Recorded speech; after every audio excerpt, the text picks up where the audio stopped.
terms of opportunities, right from the bat, there were so many that were immediately made available to me. I think in the first few weeks, I took part in the UCL Project X at the university, which is a 6-week engineering project that I did alongside university students, where I had to create a piece of wearable technology as part of a team. And that really kind of helped me see how engineering was just physics applied into the real world.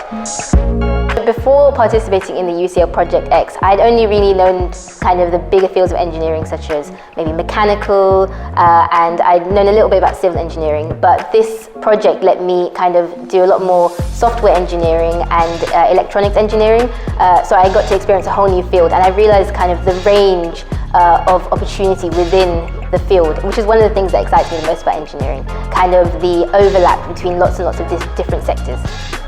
Studying at the NCS definitely prepared me to go to MIT.